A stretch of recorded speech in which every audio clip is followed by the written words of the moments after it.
Dawn spilled across the steppe like a slow, silent tide, flooding the horizon with a faint copper glow. A thin mist hovered over the fields near Cherkaskoye, softening the outlines of 100 motionless T-34s waiting in formation. Their engines grumbled in uneasy rhythm, exhaling smoke that bit at the eyes and left a metallic taste on the tongue. The air carried the heavy scent of diesel, damp grass, and fear. Captain Sergei Antonov, 33 years old and commander of a guards tank company, ran his gloved hand along the chilled flank of his tank, feeling the slick, cold steel beneath the morning dew. Water dripped steadily from the turret seams, splashing into the churned mud below. For a weapon built for destruction, it looked almost serene. Inside, the tank's air was thick, greasy, and hard to breathe. Private Bersenev, the loader, sat with his helmet tilted to one side, whispering a prayer that vanished beneath the uneven rhythm of the engine. Despite the morning chill, sweat darkened his collar. The mechanic tapped a pressure gauge, watching the trembling needle, while Antonov adjusted his periscope for a better view. Outside, the fog began to dissolve, revealing long rows of armored silhouettes crouched like steel beasts before a hunt. Far off to the west, the muffled rumble of German artillery rolled across the plain, each impact thudding through the chest like the heartbeat of the earth itself. Antonov lifted his field glasses. Beyond the ridge, faint flashes flickered through the haze, German reconnaissance probing their line. He noted the bearing, drew a mark on his map, and stayed silent. His men didn't need encouragement. They already knew what was coming. The greatest tank battle the world had ever seen. The night's orders had been simple. Hold the line until reinforcements arrive, then strike back.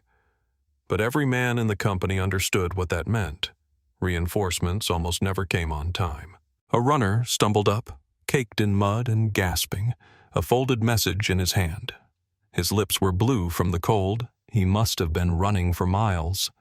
Antonov read the coordinates quickly, tucked the note into his jacket, and said evenly, "Tell headquarters we're ready." The young soldier saluted and disappeared back into the mist. Antonov exhaled through his teeth, steadying himself on the hatch rim. The metal was slick beneath his gloves, puddles forming on the armor and glinting like glass beneath the growing light. Outside their unit, no one understood why the tanks glistened with water. 2 nights earlier, Antonov had ordered every crew to soak their hulls before dawn.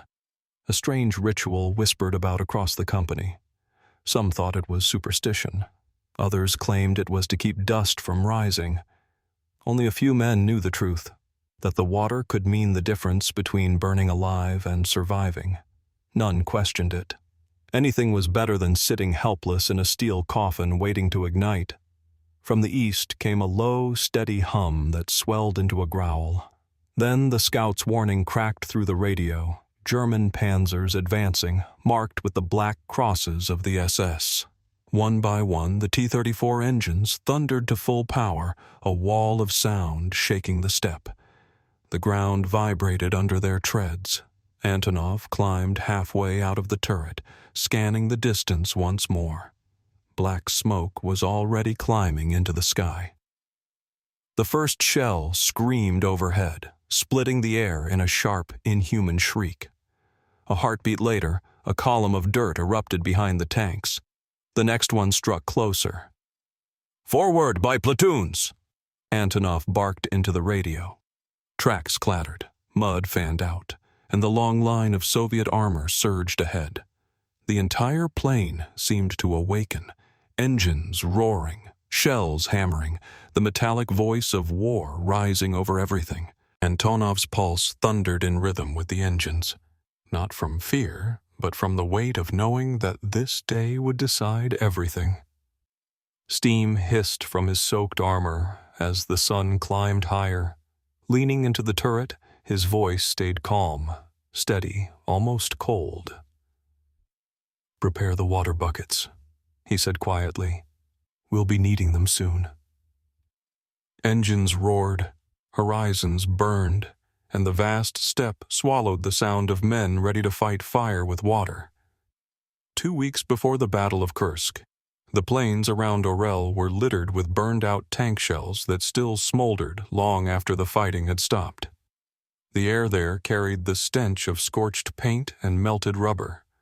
Blackened skeletons of steel stuck out of the earth like gravestones.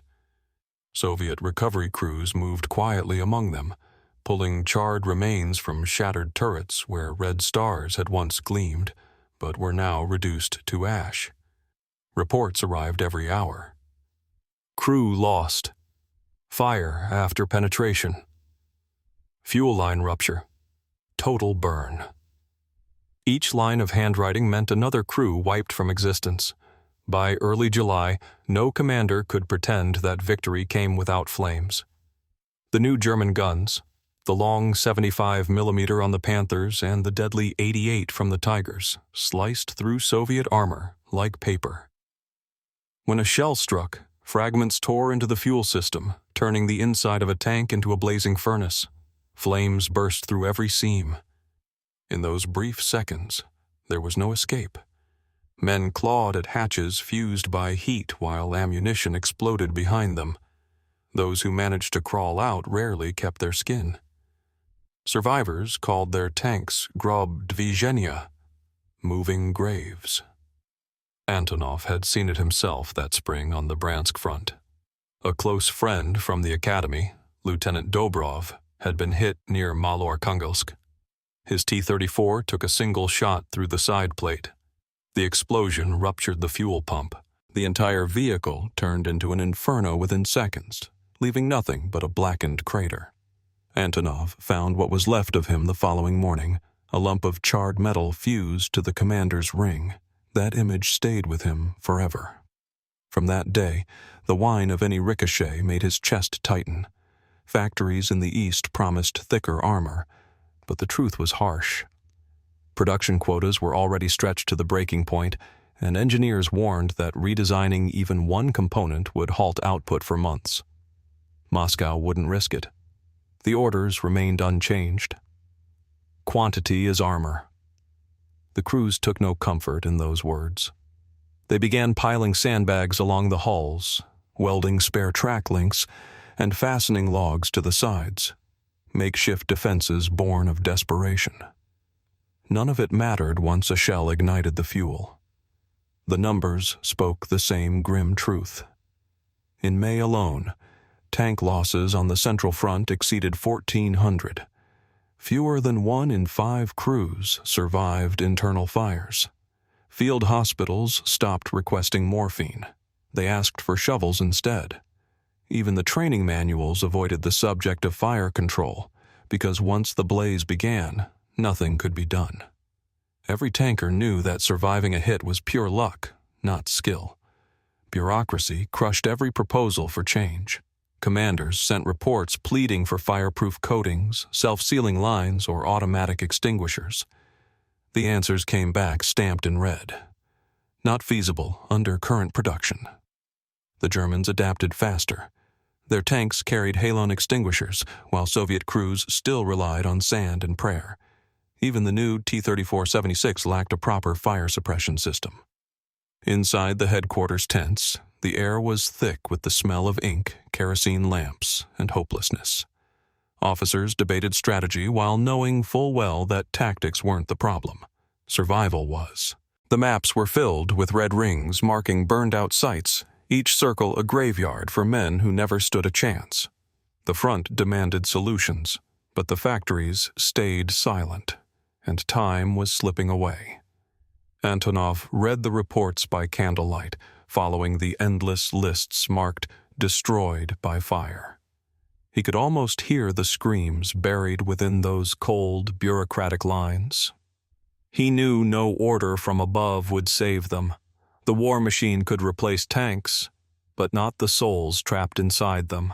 Something had to change, even if the answer came from below, from the field, rather than from Moscow. Outside, rain began to fall, tapping softly against the tin roof of the command post. It hissed as it rolled down the parked tanks, streaming over their armor in narrow silver trails. Antonov stepped into the darkness and watched the water slide down the steel. The sound soothed him. It almost felt alive. For the first time in weeks, it didn't smell like death anymore.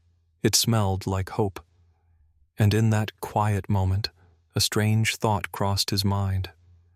What if the answer they needed was already falling from the sky? The first spark of the idea didn't come from headquarters, but from the mud itself. It was mid-June, and the repair yard behind the front looked like a cemetery for machines that hadn't quite died yet. Burned-out hulls lay half-sunken in wet clay, still carrying the smell of smoke and oil. Rain had fallen all night, hissing as it struck scorched steel, washing the soot into dark streaks that glimmered beneath the weak dawn light. Mechanic Alexei Bersenev stood ankle-deep in muddy puddles, wiping residue from a tank turret with his bare hand. The metal felt cold, almost soft. Beneath the thin layer of water, the paint was barely damaged. He paused, staring at the sharp line where heat had ended and dampness began. Later, while he and Captain Antonov worked to patch a torn fuel line on a damaged T-34, Bersenev mentioned it quietly. "Where the rain hit, the metal stayed cool," he murmured. Antonov didn't respond right away. The idea sounded absurd, too simple to matter. Water against fire. It bordered on foolishness. Yet as the two men worked late that night beneath the wavering light of a lantern, Antonov found himself watching the beads of water slide down the tank's hull. When the lantern flame flickered and reflected across the damp steel, something in him stirred. Maybe the solution they needed wasn't complex at all. The following evening, Antonov called his men together behind the camouflaged repair tent. "Bring your canteens," he ordered. The soldiers exchanged puzzled looks, but did as told. Bersenev brought 2 dented kitchen buckets, and they filled them from a barrel by the mess line, the water darkened with ash. Slowly, he poured it over the top of Antonov's tank. It streamed along every seam and rivet, coating the armor until it shone wetly under the dim light. No one said a word. The only sound was the steady dripping of runoff into the mud. A few laughed under their breath, dismissing it as superstition. "Maybe the Germans will slip off it," one gunner joked. Antonov silenced him with a hard stare. "We've tried sandbags, logs, even prayers," he said. "Let's see if this works better." The loader ran a finger through the thin film of water, feeling its chill. Beneath his touch, the metal seemed alive, exhaling faint steam into the cool air. They left it as it was overnight. By morning, the sun dried the surface, leaving faint streaks of salt and soot. Bersenev fetched the buckets again, splashing water over the armor until it gleamed anew. Later that day, when a nearby fuel truck caught fire, men instinctively took cover behind Antonov's tank. Flames rolled through the grass, but the damp steel only hissed, giving off clouds of steam. It didn't catch. The discovery was small, but unforgettable. Antonov made a brief note in his field log. Moisture delays surface ignition. Potential pre-battle use. He never forwarded it up the chain of command. There was no room for unofficial ideas in official channels. If anyone found out they were using precious drinking water on armor, the punishment would be swift. Still, he couldn't ignore what he had witnessed. That evening, away from curious eyes, he met Bersenev near the supply pit. "We'll try it properly," he said. "Tomorrow, before dawn." They scavenged a few hoses from the kitchen truck, patched the cracks with wire, and rigged a small hand pump to a spare fuel drum. It was crude, but it worked. When they were done, Bersenev gave a tired grin. "Then we'll baptize them," he said. Antonov almost smiled. "Let's hope they rise again." The night dragged on. The wind swept through the trees, carrying the distant growl of assembling engines. Somewhere out there, artillery rumbled like thunder before a storm. The men slept in short bursts beside their machines, unaware that a forbidden experiment awaited them with sunrise. Antonov lay awake inside his hatch, staring at the moonlight glinting on the water pooled around the gun mantlet. Every instinct told him this was madness. Yet the memory of burning friends and fire-consuming steel wouldn't leave him. If the experiment failed, he'd answer for disobedience. If it succeeded, no one might ever believe it. But in war, salvation sometimes rose from mud, not from Moscow. And on that last calm night before the storm, as dew settled on the armor and mist drifted over the fields, Antonov decided that breaking orders was worth it, if it meant surviving one more day. The morning of June 29th dawned beneath a flat, colorless sky. Heavy clouds hung low over the Oboyan road, pressing on the vast steppe like a lid sealing a boiling pot.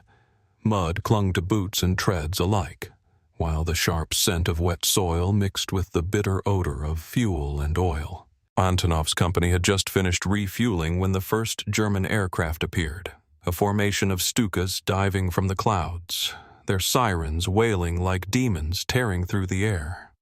The tanks scattered by instinct, engines roaring, mud flying as the steel beasts lunged for what little cover the hollows offered. The bombs fell in a steady, dreadful rhythm. Each detonation punched the air, stealing breath and rattling teeth. Shrapnel whirred like angry bees, slicing through canvas, clanging against armor, tearing open hatches. A supply truck vanished in a flash of fire, replaced by a pillar of thick black smoke. The reek of burning fuel rolled across the steppe, suffocating and heavy. Antonov's T-34 jolted violently as a near miss slammed into the earth beside it, showering the hull with dirt and rock.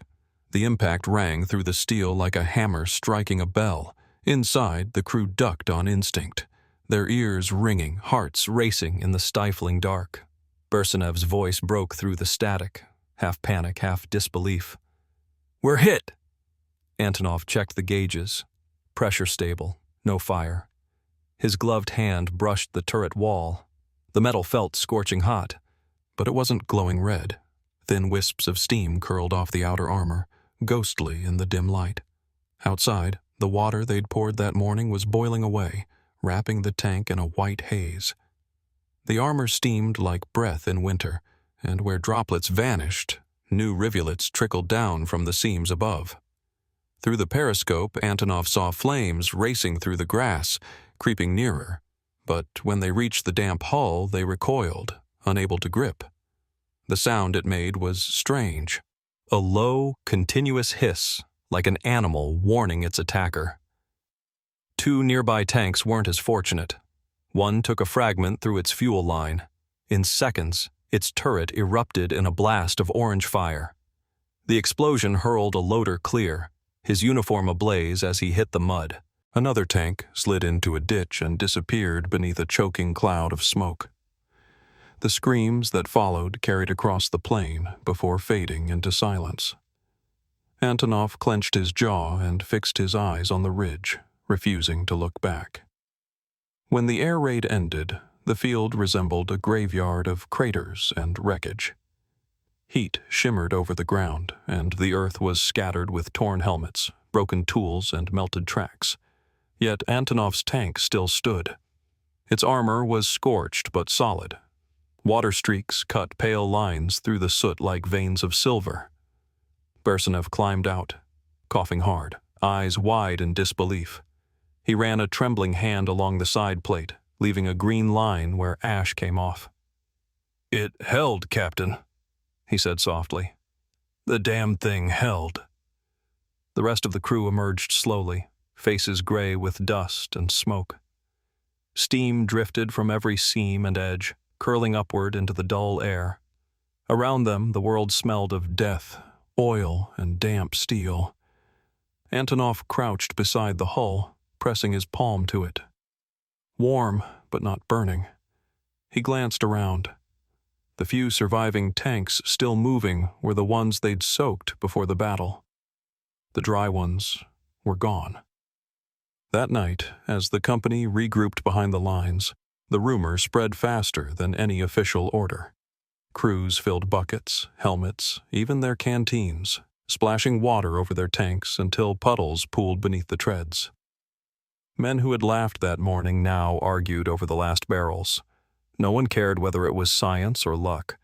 The proof sat right in front of them, alive. Antonov drafted a short report. Moistened hull resisted ignition. Recommend immediate field use. He paused before signing. The note itself could mean trouble. Unauthorized modification, breach of standard procedure. Instead, he tucked it into his logbook beneath the maps. Then he looked at Bersenev, who was quietly washing blood from a wrench. "You've done something today, Alexei," he said. The mechanic didn't answer, just nodded once, hands trembling, and went back to work. Outside the tent, rain began again, pattering softly on the metal roofs of the resting tanks. Steam rose where the drops met hot armor, mingling with the lingering smoke. For a fleeting moment, it seemed as though the machines themselves were breathing, alive, defiant, baptized by both fire and water. By the first days of July, something unusual began to spread along the central front. From Orel to Belgorod, tank units shimmered in the early sun as if coated in glass. Columns of wet armor rolled through villages, water dripping from turrets, leaving glistening trails in the mud. It wasn't a formal order, just instinct moving faster than the chain of command. Crews passed it along in hushed tones, calling it the baptism, the rain shield, or simply Antonov's trick. Field engineers were the first to notice the results. Tanks soaked before combat showed fewer burn marks after being hit. Some had taken direct strikes yet hadn't caught fire at all. Technicians checking for residual heat found differences they couldn't explain: armor that cooled faster, paint that hadn't blistered, fuel ruptures that didn't erupt in flames. On paper it seemed impossible, but the evidence stood before them. Machines scarred, yet still running, their crews alive instead of consumed. At divisional repair yards, officers began forming improvised spray teams. Old farm pumps and kitchen hoses were repurposed, while barrels once filled with kerosene now carried water. Mechanics cobbled together crude sprayers from spare engine parts, enough to soak a full platoon in minutes. Every drop mattered. Soldiers hauled buckets from wells, ditches, even from puddles left by storms. When nothing else remained, they used tin cups. The line between logic and faith blurred completely, and no one cared which side they fought on. By July 3rd, headquarters could no longer ignore it. Reports from several regiments confirmed reduced crew deaths in tanks treated with cooling procedures. The tone was restrained, almost hesitant, as if acknowledging the impossible might invite ridicule. A discreet notice followed from Central Command. Units may apply water coatings to exterior armor when possible, recommended prior to engagement with incendiary munitions. No ceremony, no recognition. Just a single paragraph buried deep in maintenance directives. But the front adapted faster than any official decree. Supply trains began carrying extra barrels of water alongside fuel. Drivers were ordered to refill at every stream or river crossing. Workshops built makeshift hydration points next to fuel depots, and men joked grimly that water had become as precious as shells. Each dawn before battle, crews soaked their tanks in silence, the steam rising as engines roared awake. For many, it felt less like procedure and more like prayer, a ritual defying fire itself. Antonov's company, now part of the spearhead near Prokhorovka, received orders to refit for the counteroffensive. He stood watching as soldiers lined up their T-34s for the nightly soaking, Bersenev directing the pumps like a conductor leading an orchestra. Steam curled upward in clouds as cold water struck hot armor, wrapping the tanks in a gleaming silver film. Under the moon's glow, the machines looked alive, prehistoric beasts clad in metal scales that breathed smoke and mist. Yet success drew attention. Inspectors from the 3rd Tank Army soon arrived, notebooks in hand, demanding answers. They questioned Antonov, recorded temperatures, scraped residue for analysis, and departed without a word. The next day, rumors spread that Moscow scientists were testing a new porous paint to retain moisture longer. No one knew if it was true, but even a whisper of progress felt like hope. For the crews, proof didn't need laboratories. It lay in survival. Across the front, men who once dreaded the word penetration now trusted their tanks again. The difference was small, perhaps only seconds, perhaps luck, but those seconds let them unlatch a hatch, drag a friend clear, live a little longer. The change was visible even without words. Lines of drenched tanks stood waiting before dawn, armor steaming softly, their crews soaked and shivering but alive. The wet steel glimmered beneath faded red stars, catching the faint light of morning. War had discovered a new kind of armor, not forged in factories but drawn from wells and carried by human hands. And as the great storm of Kursk gathered in the distance, every drop clinging to that steel seemed to whisper the same quiet vow: "We will not burn again." At dawn on July 12, 1943, the steppe trembled as though the earth itself prepared to join the fight. A thin veil of mist hovered over the fields near Prokhorovka, concealing thousands of machines waiting for the signal to move. The horizon flickered with orange glows from burning fuel depots, and the air reeked of exhaust, oil, and scorched grain. Overhead, bombers droned westward in a slow, rhythmic pulse that made the sky itself seem alive. Every man in Antonov's regiment knew that this day would carve its mark into eternity.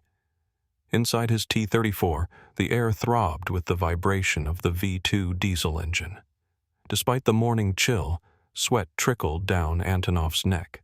His gloved hands rested on the edge of the turret, palms slick with condensation.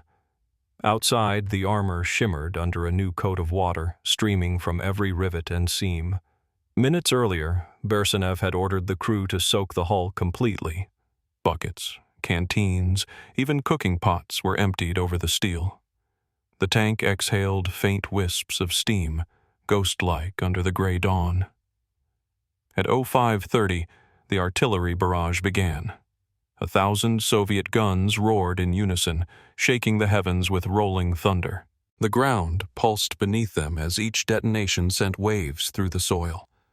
The headset crackled with half-shouted orders, coordinates, and fragments of static. Then came the German reply. Deep, concussive blasts hammering the forward line, splintering trees and tearing trenches apart. Within minutes, the sun vanished behind a storm of dust and smoke, and the battlefield sank into a twilight of flame. "Advance!" The word tore through the noise. Tracks clattered, gears shrieked, and the regiment surged ahead in staggered formation. The tanks rolled through the haze like specters, their wet armor flashing as the first enemy shells struck. Sparks danced across Antonov's hull. Shrapnel pattered like iron rain. Through the periscope, he caught sight of black crosses ahead. Panthers and tigers crouched behind the ridge, their long barrels flashing white in the gloom. The leading wave of T-34s charged straight into the storm. Impacts crashed, steel screamed.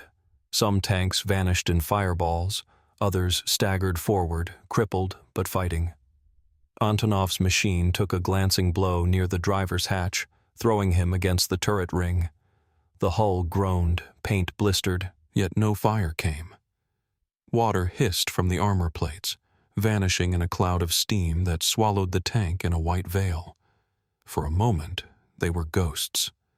He ordered full throttle. The treads bit into the soft ground, hurling mud and vapor behind them. 50 meters ahead loomed a panther, dark, angular, unmoving. Its gun turned toward them. Antonov fired first. The shell screamed across the field and slammed into the enemy's lower plate. A burst of orange tore the tank apart, flames gushing through the open hatch. The air filled with smoke and the acrid stench of burning oil. The radio burst to life with overlapping voices. some triumphant, others breaking in panic. "Kravchenko's down! Turret fire! 17th pushing left! Smoke cover needed!" The words merged into chaos. Antonov ignored them, his focus locked forward. The engine roared beneath him, armor still steaming, every second of motion feeling like a stolen gift from death. By midday, the entire battlefield had become a furnace. Grass fires raced across the steppe, ignited by tracers and shells. Flames slithered under the tanks, devouring the dry stalks and choking the air. Crews gasped inside sealed hulls as heat pressed in like a weight, yet the soaked armor bought them seconds, brief, precious seconds, to escape where others couldn't. By sunset, the ridge lay strewn with burning hulks, twisted silhouettes glowing red in the fading light. Antonov's company had lost half its strength, yet the survivors still crawled forward, engines coughing but alive.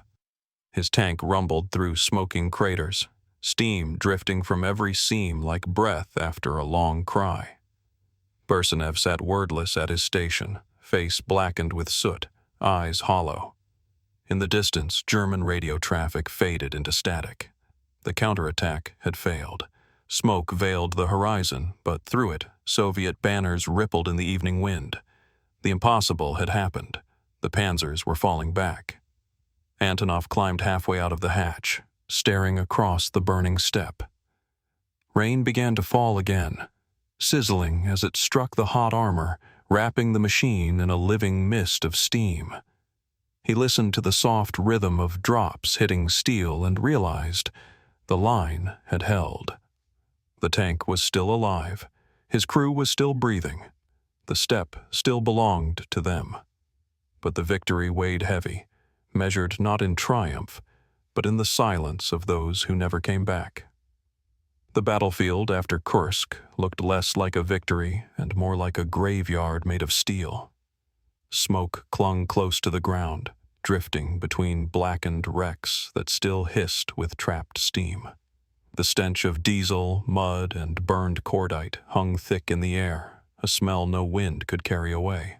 Craters gleamed with rainwater while shattered tracks jutted from the soil like bones.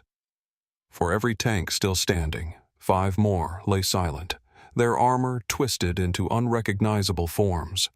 Antonov's regiment had endured, but only just.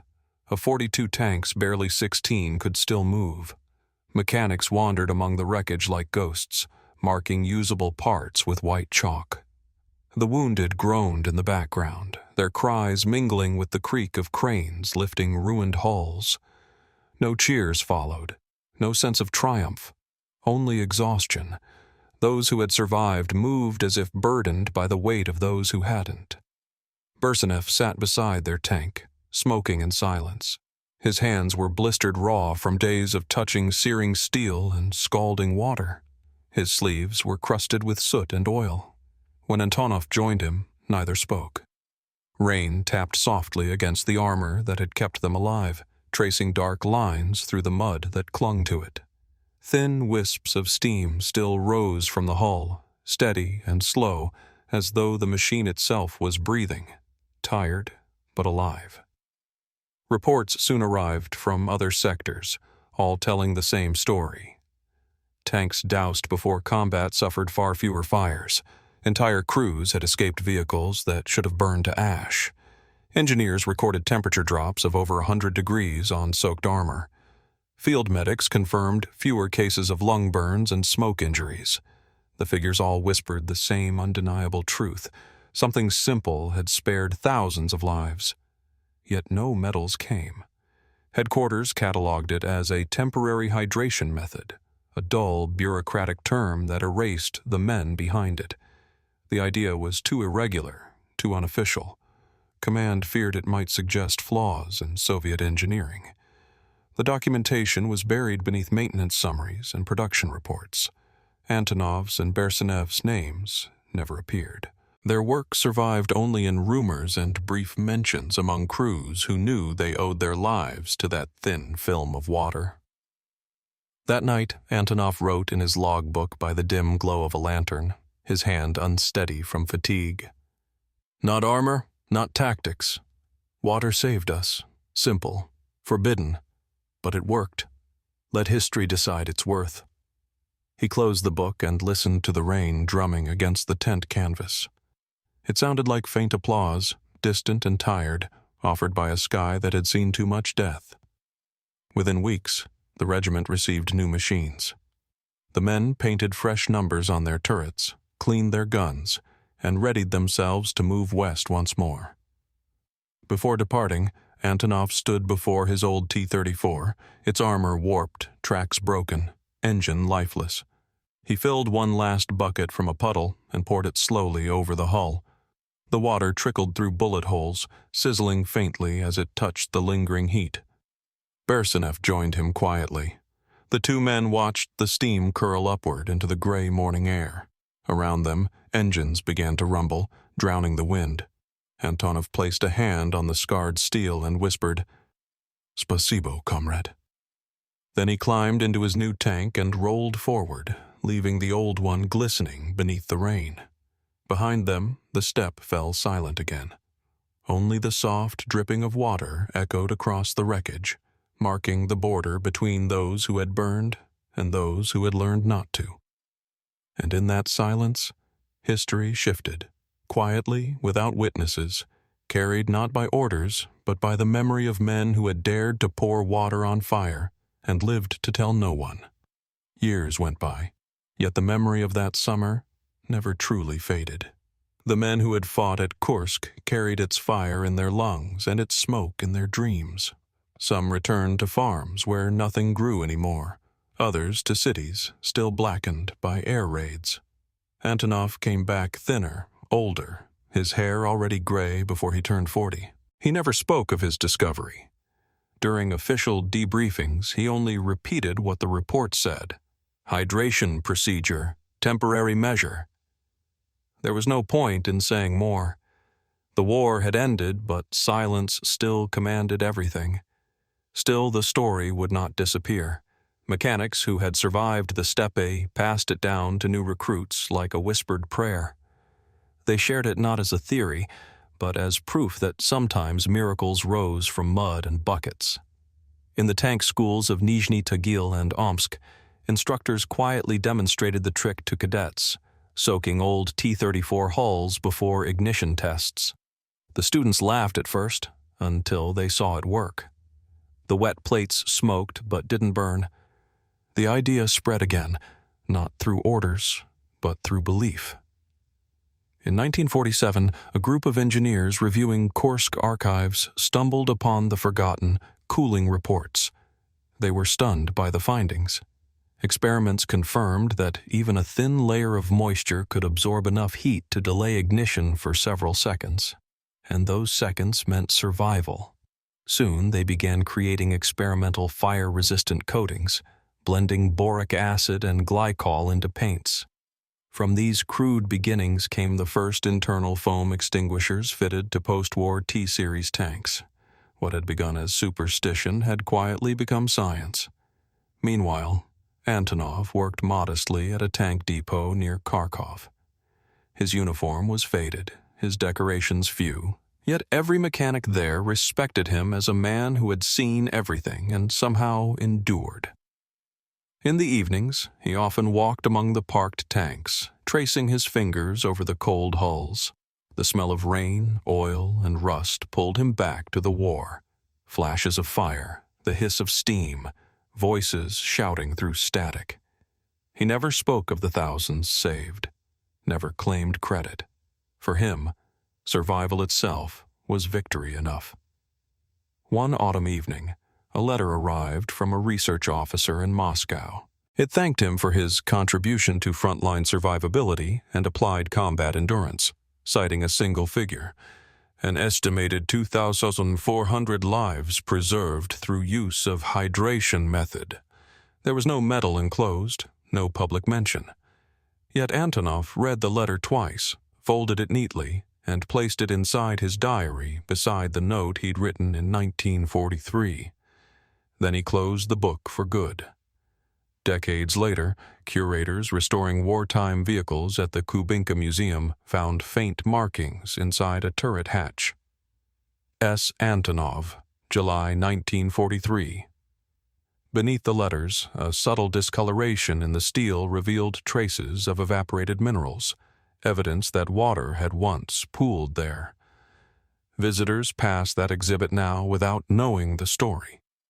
They see a tank, not the echo of a man's idea etched into metal by sweat and steam. But historians, tracing the records, recognize the truth. From that field experiment came the foundation of modern fire suppression in tanks.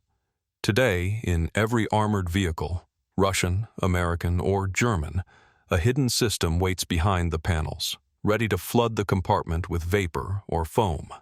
Its principle remains the same. Fight fire with the simplest element of all. What began as desperation had become doctrine. The step where it started has long fallen silent.